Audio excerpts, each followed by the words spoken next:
Kalau kita lihat dari drawdown yang kemarin kejadian gitu ya, kan lebih dari flow issue gitu.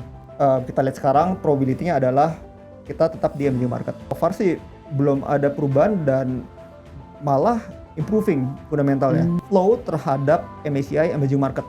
Flow mereka ke emerging market ternyata ini salah satu flow tertingginya. Korea masuk menjadi developed market, yang mana ini akan menjadi positif sekali bagi the rest of emerging market.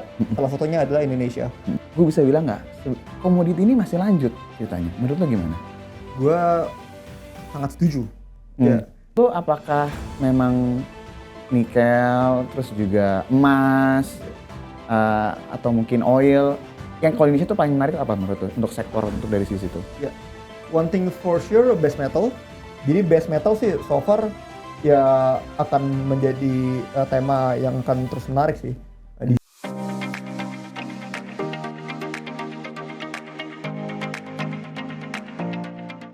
Di tahun 2026 ini kita banyak mengalami hal-hal yang membuat marketnya itu sangat tinggi sekali volatilitasnya.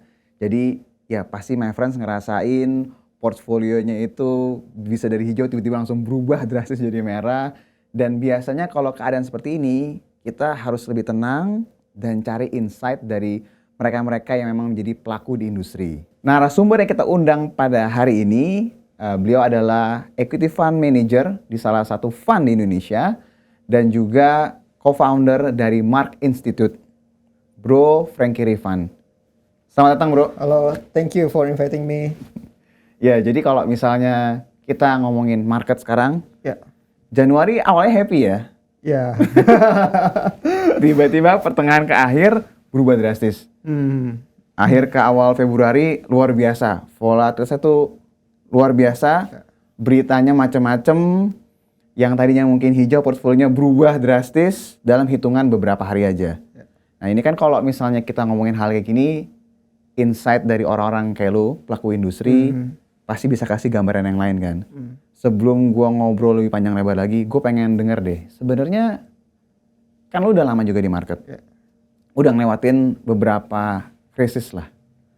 Crash juga lah. Kan sebenarnya kemarin kita nggak bisa bilang itu crash juga ya. Maksudnya ya emang turun tapi nggak bisa bilang crash juga kan.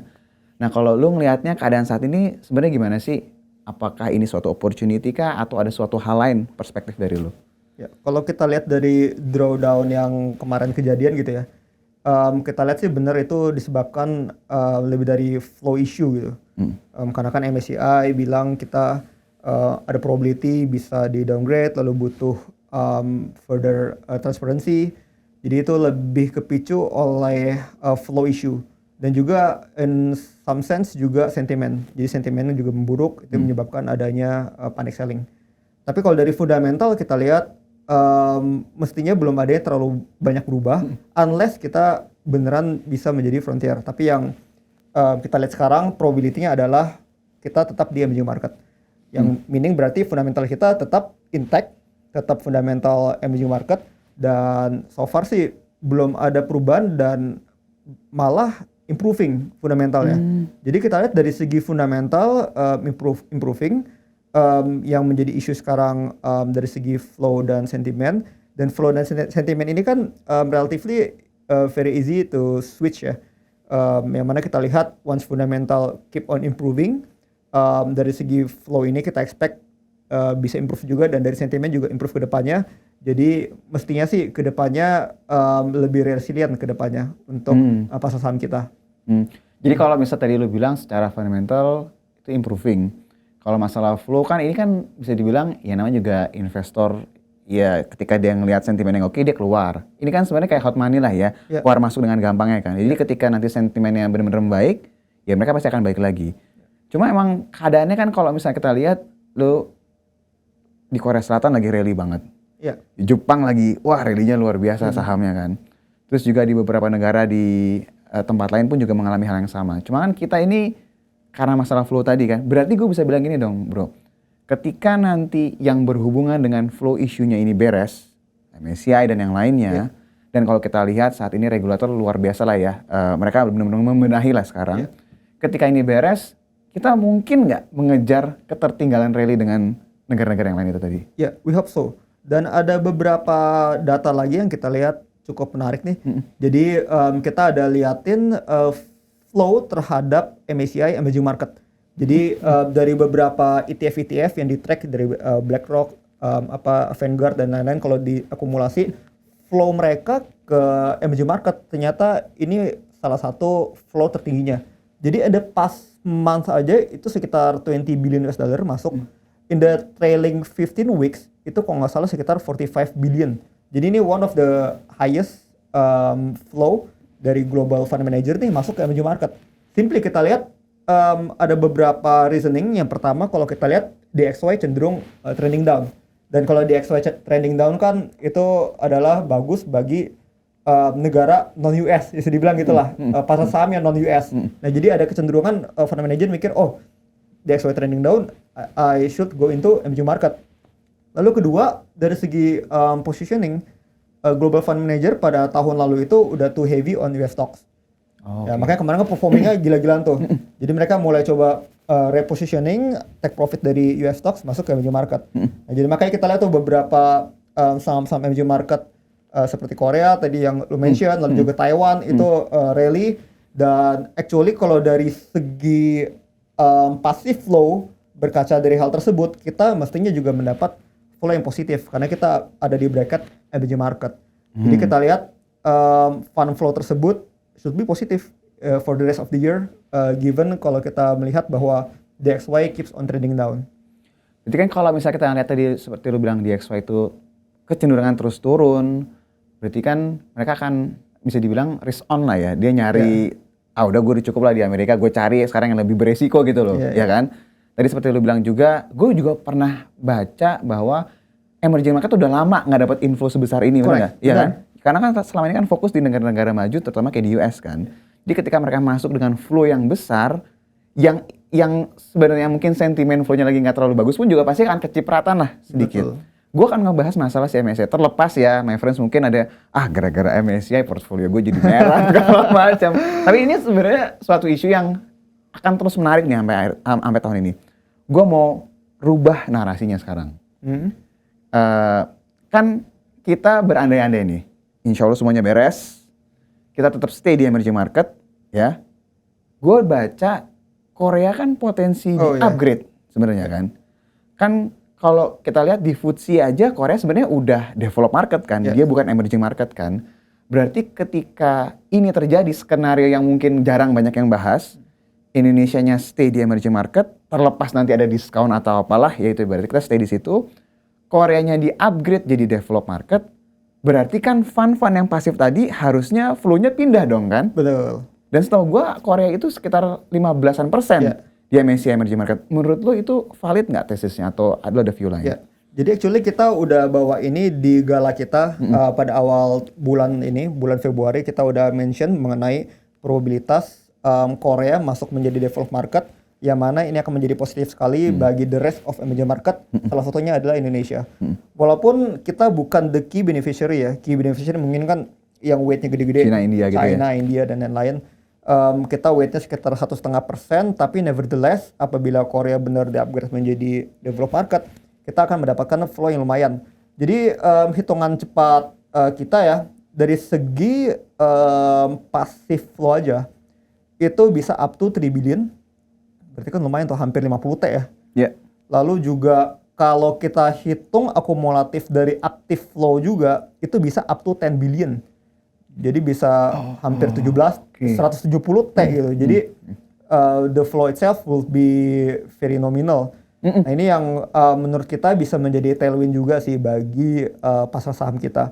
Timeline-nya mungkin bagi teman-teman yang belum tahu, ada timeline-nya nih. Jadi as you mentioned before, beberapa badan lain selain selain MSCI kan udah mengclassify Korea itu developed market ya. Jadi MSCI ini bisa dibilang agak ketinggalan nih. Takutnya dia kalau makin lama ketinggalan jadi makin irrelevant gitu. Jadi dia mesti ada political push lah bagi dia untuk cepat mengupgrade Korea menjadi developed market. Jadi sekarang lagi banyak pembenahan yang dilakukan oleh Korea supaya dia bisa masuk menjadi developed market. Salah satu yang paling utama itu sebenarnya dari segi currency-nya bro. Jadi the problem is ketika Korea bangun gitu ya, pagi kan, US kan tidur ya. Malam kan. Oh, ini mereka lagi reformasi itu ya? Nah, buka 24 jam ya? betul. Jadi pas lagi Korea marketnya tutup, baru US bangun gitu. Mereka mau beli, marketnya udah tutup. Liquidity-nya very thin. Jadi yang dilakukan government-nya adalah dia memberikan banyak insentif lah ke beberapa perusahaan keuangan seperti Morgan Stanley, Goldman Sachs dan lain-lain supaya you guys put more liquidity into the overnight market. Jadi ketika market gue tutup nih, tebelin nih bid offer-nya Korea won sama US dollar. Jadi supaya liquid. Jadi supaya pas market Korea tutup, orang US pas mau beli marketnya masih liquid. Mereka bisa easily accessible.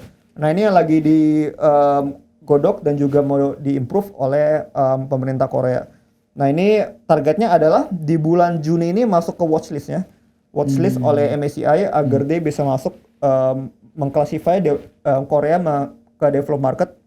Dan hopefully the best case-nya, case terbaiknya adalah pada tahun 2027 dia udah bisa masuk di M, tapi base case atau skenario dasarnya mungkin di 2028. Tapi nevertheless arahnya adalah should be positive for us dari segi flow tersebut. Karena kalau misalnya ngelihat dari keadaan sekarang, marketnya kan rally-nya luar biasa kan. Jadi terlepas ya my friends ya, kan sekarang kan kalau di dunia netizen itu kan lagi ada perselisihan tuh Kenneth sama siblings tuh bro. Seru ya? Iya juga ya bro. Karena kadang-kadang ngaruh ke market juga kan. Jadi terlepas lagi ada perselisihan, tapi sebenarnya kalau sampai mereka di-upgrade itu blessing buat kita juga kan ya. Blessing bagi siblings juga nih. Nah gue mau ngegaris bawainnya, jadi ketika mereka nanti di-upgrade, terlepas mungkin upgrade-nya mungkin baru nanti 2027 gitu ya. Tapi kan watches-nya udah dari sekarang kan. Kalau ngelihat dari pergerakannya, kan biasanya active fund selalu positioning duluan kan. Bener juga, yes. Karena kalau misalnya lihat, loh kok rally-nya tuh nggak normal gitu loh. Berarti kayak ada sesuatu hal yang emang mereka kayak yakin probabilitasnya tinggi banget mereka sana kan. Nah, di satu sisi kalau gue lihat di MSCI Emerging Market itu ketika Korea pindah, nggak ada anggota baru yang masuk, berarti kan terdistribusinya ke sisanya kan. Betul. Karena setahu gue Vietnam itu baru jadi emerging itu di FTSE. Yes. Ya, dan dia kalau mau ke MSCI dia bilang butuh 1-2 tahun setelah mereka di-upgrade dari FTSE kan. Berarti ini harusnya ketika memang nanti Korea di-upgrade itu harusnya bagus lah ya buat semua emerging market termasuk Indonesia. Jadi nggak selamanya cerita MSCI kemarin tuh negatif yang kemarin ya, meskipun kita lagi berbenah. Tapi kalau ini terjadi harusnya akan flow akan lebih besar buat Indonesia. Yes, I think so. Kita kesampingkan sekarang si MSCI. Gua kan kalau kita lagi nyari ide, kadang-kadang kan suka ngulik-ngulik ya bro. Sebelum kita balik lagi ke market Indonesia, kita tahu bahwa di US lagi ada perubahan gubernur bank sentral ya. Iya. Dimana Jerome Powell per Mei ya, per Mei ya, akan digantikan dan calonnya itu adalah Kevin Walsh. Ya. Jadi my friends waktu itu saya ketemu sama Bro Frankie. Pertanyaan langsung straight to the point sih. Kalau Kevin Walsh naik, siapa yang diuntungkan gitu kan ya. Mungkin my friends, siapa sih Kevin Walsh gitu ya. Terkadang kita tuh nyari ide kan harus agak beda supaya kita duluan kan ya. Gue coba cari tahu tuh, ternyata Kevin Walsh itu temenan sama Scott Bessent, Menteri Keuangan sekarang kan. Tapi kan Scott Bessent tadinya hedge fund, sekarang jadi Menteri Keuangan, kita nggak mungkin tahu dong portfolio dia siapa kan. Gue carilah sahabatnya dia lagi, itu Stanley Druckenmiller, yang temenan sama berdua ini. Jadi once Kevin Walsh benar jadi gubernur bank sentral yang baru, gue bisa dong bilang apa yang ada di portfolionya Stanley Druckenmiller harusnya akan menjadi tema yang menarik nih, interesting buat semuanya gitu ibaratnya kan. Nah, gue coba cek dari 13F ya, kalau misalnya portfolionya fund-fund itu kan di luar sana kan. Gue coba-coba cari tahu, ternyata dia ada posisi di ETF Brazil. Ya mungkin ini apa sih hubungannya sama Indonesia kan? Cuma tadi sebelum kita mulai my friends, saya juga coba konfirmasi biar nanti nggak salah kita ngobrol. Brazil itu kan kuat di komoditi juga, dan mereka juga kuat di banks juga. Jadi sebenarnya ada cerita-cerita similar lah sama Indonesia gitu. Nah ketika ngeliat kayak gini, positioning si Stanley itu dari kuartal keempat 2025 udah ke arah sana, gue bisa bilang nggak, komoditi ini masih lanjut ceritanya. Menurut lo gimana? Gue sangat setuju. Ya. Jadi beberapa tesis kita di Mark Institute kita juga melihat bahwa you need to have commodities salah satu push besarnya datang dari AI super cycle. Nah, jadi kalau dari AI teams ini kita nggak rekomend something yang berhubungan dengan softwarenya karena kita believe ini sangat mudah untuk di-disrupt. Udah banyak Parah case-nya. banget kayak CrowdStrike gimana turun semua kan ya. Semalam IBM ya, Iya, kena iya, ya. iya. Jadi lumayan banyak kena, kita believe ke hardware-nya. Nah, jadi hardware ini kan, hardware ini apa sih nih? Kompres dari apa nih? Komoditas gitu. Jadi kayak GPU itu dalamnya apa sih? Itu bronze, tin, nickel dan lain-lain itu kan all about commodities. Nah, jadi itu dari AI hardware-nya dan AI hardware ini pasti kan butuh powernya gitu ya, butuh energinya. Dan energi ini ujungnya apa? Komoditas juga kan. Jadi oil, kita itu lumayan bullish juga on oil. Jadi kita ada di beberapa watchlist Mark Institute kita masukin juga beberapa company oil yang global di sana. Kita believe oil juga bisa menjadi salah satu key beneficiary-nya. Jadi kita lihat bahwa something yang berhubungan dengan atoms gitu ya. Jadi kan ada beberapa perbincangan terakhir Elon Musk ya, dibilang supaya nggak ke-disrupt oleh AI, you need something that move atoms, not something that move bits. Kalau bits itu kan something yang software segala macam itu kan ya. Kalau atoms itu kan ya ujungnya apa, the real physical world gitu. Jadi commodities ini secara structural kita lihat something yang akan menjadi key beneficiary dari AI super cycle ini juga. Dan kita lihat ini mestinya run-nya itu lama banget. Kenapa? Pada tahun 2024 kita lihat capex dari beberapa hyperscalers itu cukup tinggi gitu, sekitar 200 billion. Pada zaman itu orang-orang bilang, wah ini udah tinggi banget nih capex-nya, udah nggak mungkin going up, pasti bakal plateauing. Ternyata nggak juga, tahun 2025 naik lagi sekitar 300 billion gitu. Naik lagi tahun 2025 orang lihat, ini juga tinggi banget ya, udah nggak mungkin sustainable, nggak bakal naik lagi. Tahun ini naik lagi, bahkan hampir 600 sampai 700 billion US dollar. Nah, jadi itu menggambarkan bahwa the growth itself is exponential. Kalau kita lihat juga beberapa research yang menggunakan AI dalam kehidupan sehari-hari itu baru sekitar 10%-an juga. Jadi masih is a very early of the inflection point. Jadi kita lihat dari demand itself will go nowhere but up. Jadi demandnya naik kan pasti akan nge-push yang namanya capex juga kan. Capex ikut naik ya akan meningkatkan demand juga ke komoditas secara keseluruhan. Jadi kalau si Stanley Druckenmiller dia masuk ke Latam dan salah satunya adalah Brazil, is a very strategic move karena perusahaan-perusahaan komoditas ini mempunyai weight cukup besar di negara-negara emerging market seperti di Latam juga. Jadi kita lihat, kalau kita tadi awalnya kita ngobrol juga tuh, perusahaan komoditas di kita juga rata-rata quite resilient kan. Betul. Dari drawdown belakangan. Betul. Jadi kita lihat komoditas tetap is a key theme sih for this year. Iya, jadi kan kita pengen lihat ya, kadang-kadang kan fundamental laporan keuangan sudah kejadian kan. Tapi ketika ada suatu hal yang menarik dan ketika terjadi drawdown kemarin, mereka turun tapi langsung rebound lagi dan bahkan harga lebih tinggi daripada sebelum MSCI interim freeze informasi itu, berarti kan bisa dibilang flow-nya kuat, demand-nya kuat kan. Dan kalau gue perhatiin memang itu kelihatan ada di saham-saham yang berhubungan, terutama yang base metal ya. Base metal itu kerasa banget, oil pun juga sama ya, jadi kayak kerasa kesana. Nah, pertanyaan gue nih, kalau kita balik ke Indonesia nih ya, kalau tadi Latin Amerika di Brazil, komoditinya mereka kalau gue nggak salah kan banyak di Petrobras ya, minyak sama nikel kan. Nah, kita sama nih juga ada nih. Menurut lu apakah memang nikel, terus juga emas, atau mungkin oil, yang kalau Indonesia tuh paling menarik apa menurut lu untuk sektor, untuk dari sisi itu? One thing for sure, base metal, obviously itu yang paling banyak dipakai di untuk AI hardware. Jadi nikel, copper itu actually very interesting story. Itu shortage-nya bakal semakin gila-gilaan. Demand-nya tuh hampir dipakai di seluruh industri. Jadi bukan cuma AI. If you want to build something related to military, karena kan geopolitikal makin panas tuh ya, makin banyak negara yang dahulu spending militernya kecil sekarang jadi gede semua. Kayak Jerman ya? Jerman, Jepang dan lain-lain. Jadi itu digunakan semua copper gitu. Jadi copper juga sangat shortage. Terus sebuah perusahaan mau bikin refinery copper baru dan juga tambang copper baru itu nggak gampang, bisa up to 5 years.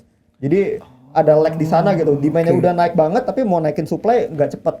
Nah jadi itu bakal ada severe shortage dari segi copper. Nah itu harusnya menarik buat tahun ini. Nikel, copper, timah juga bakal menarik banget.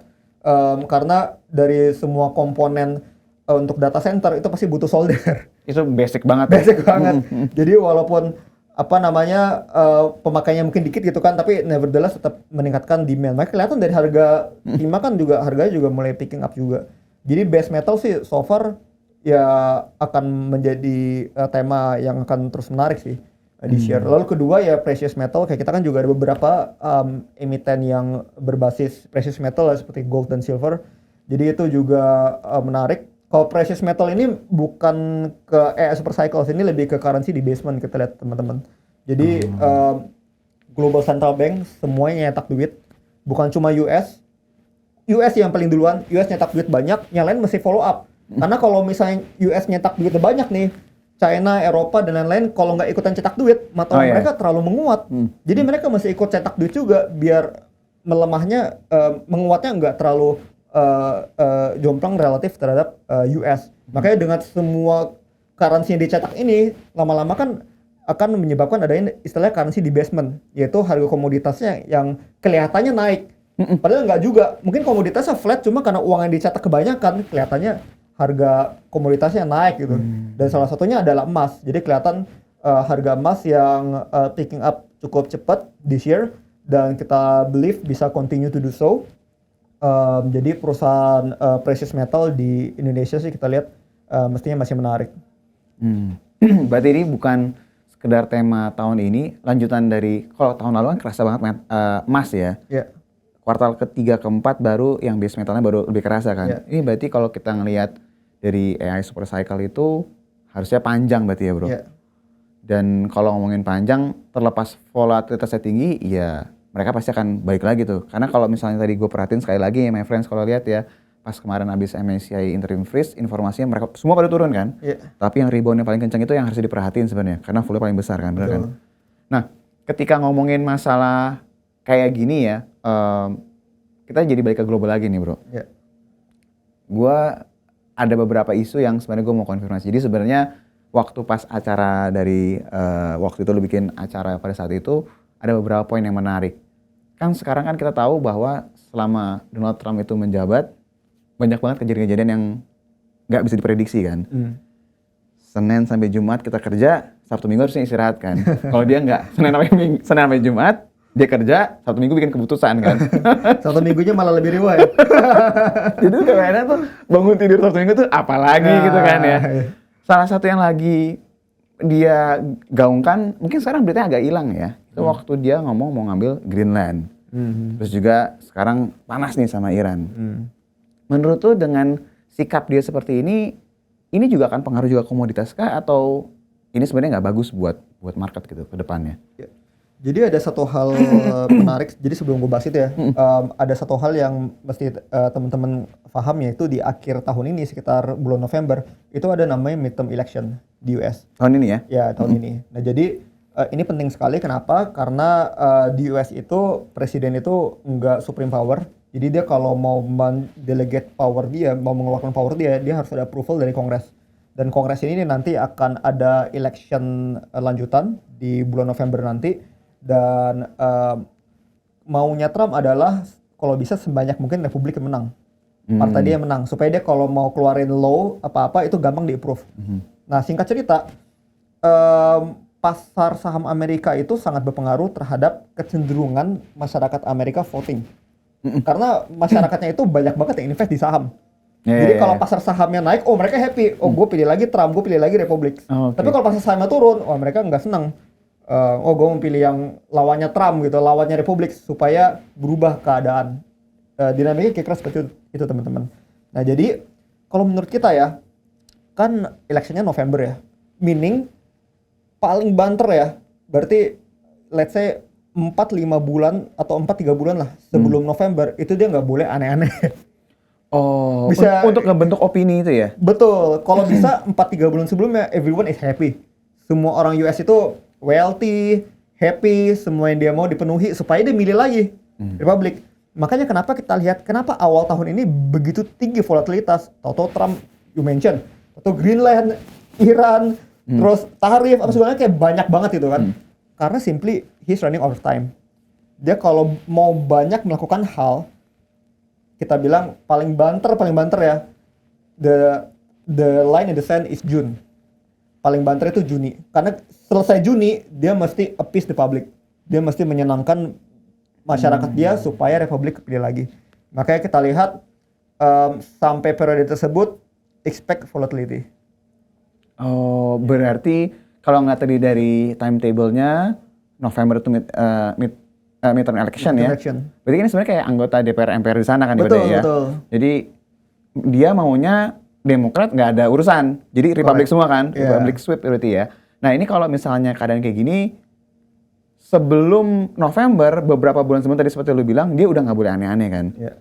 Berarti kalau sekarang bulan Februari ke Maret, berarti dia masih ada punya waktu untuk akrobat lah ya. Tapi menjelang Juni itu harusnya udah mulai turun ya tensinya ya. Dia nggak boleh aneh-aneh dan dia harus lebih fokus ngebahagiain tanda kutip rakyatnya.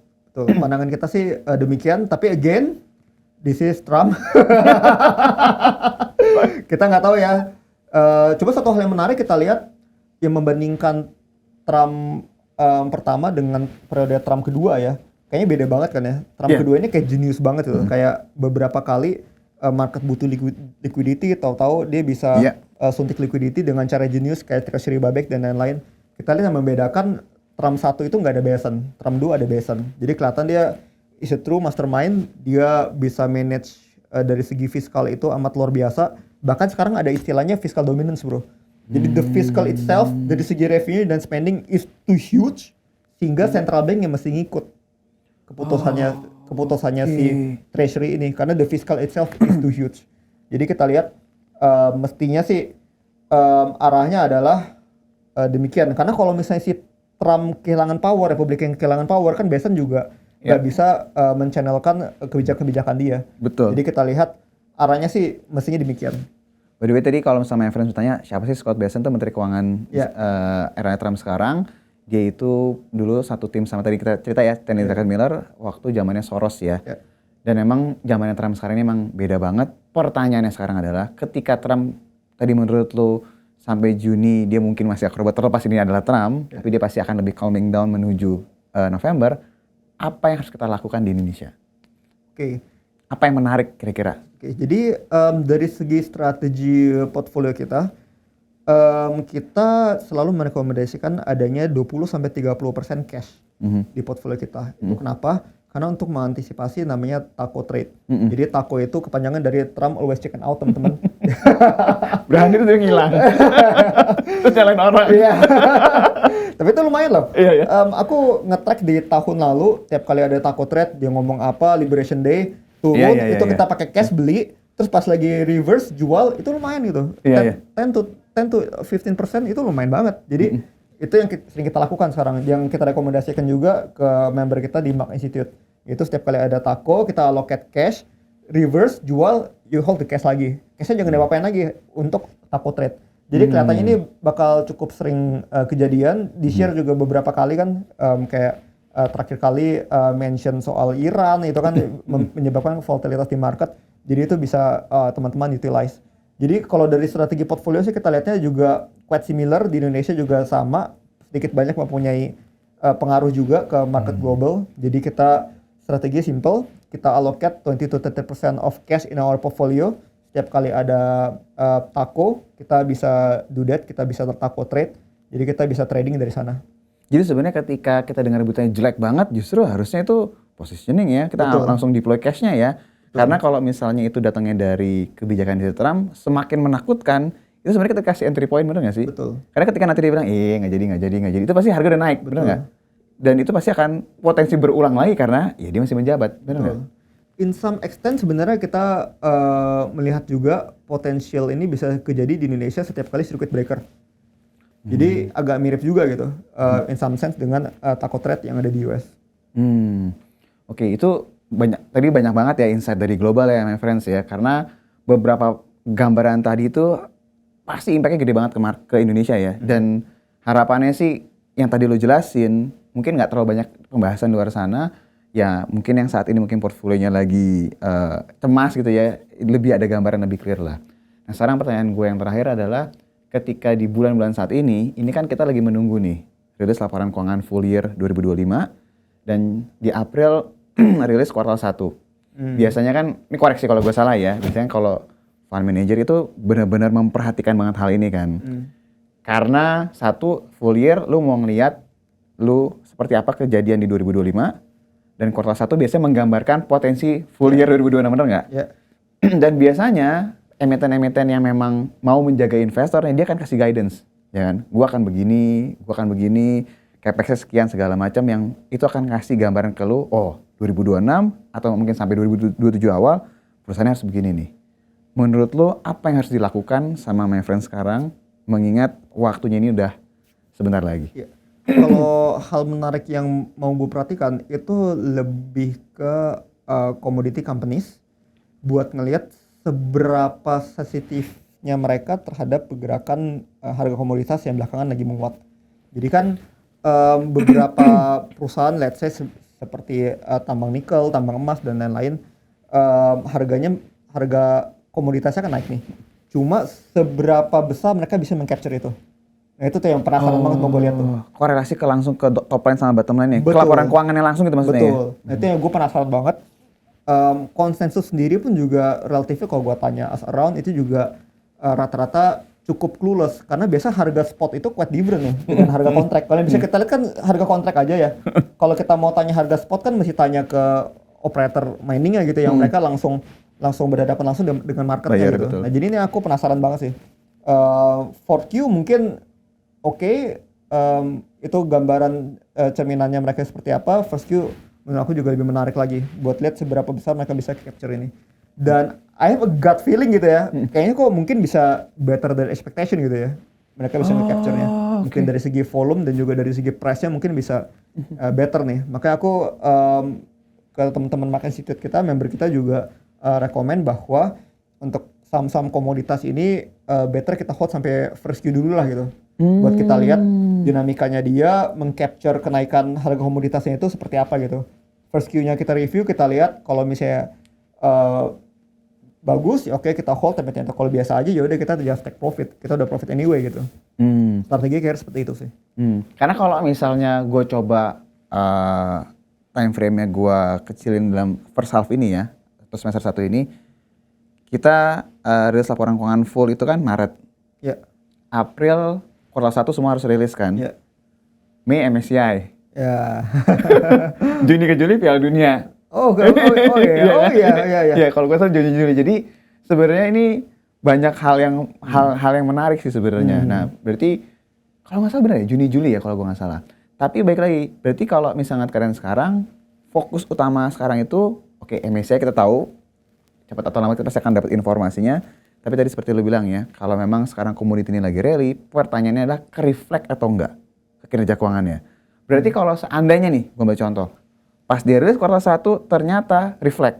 Contoh misalnya perusahaan nikel, penjualannya naik, sesuai dengan kenaikan harga nikelnya juga, pertanyaan gue selanjutnya adalah apakah gue harus hold kah? Atau gue harus kurangin posisi kah? Atau mungkin gue nunggu lagi ada regulasi nggak? Karena kan kalau komoditas kan sangat-sangat sensitif sama regulasi kan. Betul. Nah kalau dari aku it's really hard to tell. Benar-benar mesti lihat angkanya dahulu dan bahkan dari angkanya pun juga masih banyak PR yang mesti kita lakukan. Let's say kita mesti nemuin company-nya. Jadi sebenarnya ini salah satu due diligence yang cukup penting teman-teman. Bukan cuma kita baca aja tapi juga kita get a sense, kita ngobrol gitu ya dengan perusahaannya. Kita mendapatkan sense lah kira-kira mereka sebagai operator, sebagai business owner, kira-kira pandangannya kira-kira seperti apa gitu ke depannya. Karena kalau kita lihat kan it's just a paper lah gitu ya. Cuma kan yang kita beli kan itu business, itu company gitu, perusahaan yang kita beli, kita harus bersikap seperti business owner juga gitu. Kita mesti mengetahui, tanya mereka kira-kira ke depannya seperti apa sih colornya gitu. Jadi kalau aku packing ordernya sih aku lihat dulu laporan keuangannya, lalu bid atau enggak, lalu laporan keuangannya ini quality-nya gimana. Karena kalau let's say earnings-nya naik banget tapi cash flow-nya nggak ada, nah berarti itu nggak ada quality-nya gitu. Nah itu yang mesti diperhatikan. Red flag tuh ya. Nah itu bisa menjadi salah satu pertimbangan lah gitu. Lalu yang terakhir ya ketemu dengan manajemennya, get a sense kira-kira berapa capex yang dibutuhkan nih untuk kedepannya, lalu kapan balik modalnya. Karena aku terakhir juga ketemu dengan manajemen, ada satu company yang mau capex buat refinery baru, tambang emasnya, dan nanya-nanya ternyata 1 tahun balik modal. Berarti itu kan is a good management gitu, is a good business prospect. Karena harga emasnya naik, dan mereka bikin refinery, ya udah setahun balik modal, tahun berikutnya tinggal dapat duit aja gitu. Jadi berarti udah kayak price earning cuma 1 doang berarti ya? Itu kalau dari segi ini ya, kalau dari segi smelternya top, kalau company-nya enggak.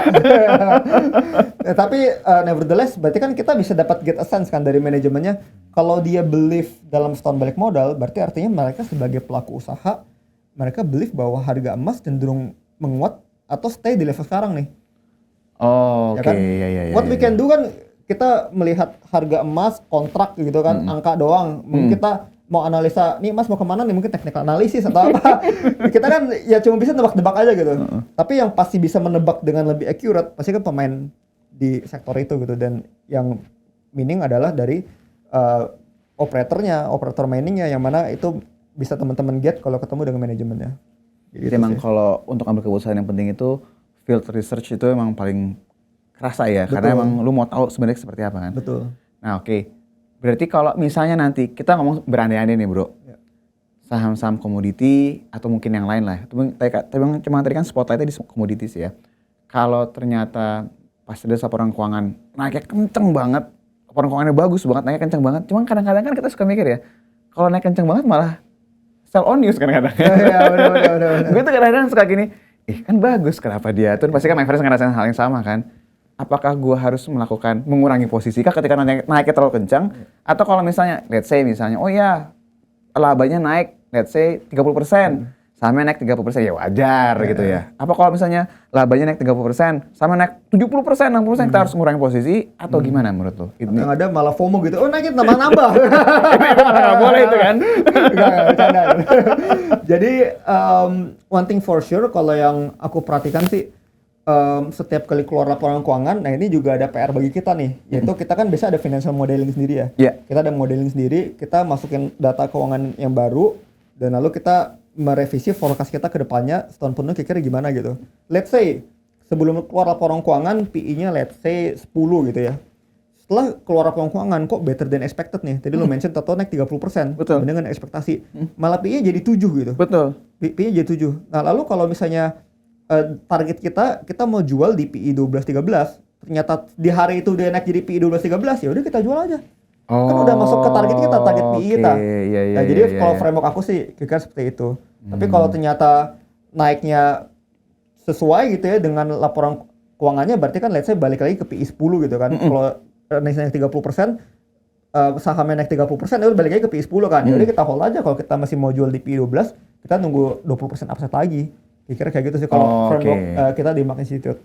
Berarti sebenarnya kalau buat pengambilan keputusan, nih mau ngatur kira-kira mau cuannya berapa, lu bisa mengambil pakai metode yang simpel kayak tadi ya. Kalau misalnya gue targetin di price earning sekian saya jual, let's say di 15, sekarang price earningnya masih 10, laporan keuangannya sesuai dengan ekspektasi, ya berarti kan kita masih bisa bilang dia masih ada rally lagi nih dari 10 ke 15 kan, atau 50% lah berarti kenaikannya kan. Tapi kalau ternyata udah sesuai dari 15 ketika dia rilis laporan keuangan, ya udah waktunya untuk take profit. Kalau nanti tiba-tiba setelah kita jual dia naik lagi, ya sudah, nggak rezeki. Dan sering terjadi. Oke bro, makasih banyak, udah banyak ngasih insight pada episode kali ini. Semoga my friends yang nonton pada hari ini nggak sedih lagi, karena kalau kita lihat kan marketnya volatile banget kan. Dan ketika nanti momentum menjelang rilis laporan keuangan dan juga nanti guidance dari manajemen udah kelihatan, kalian juga tahu harus ngambil keputusannya seperti apa. Oke, saya tutup untuk episode kali ini. Kita ketemu lagi di episode selanjutnya. Dadah.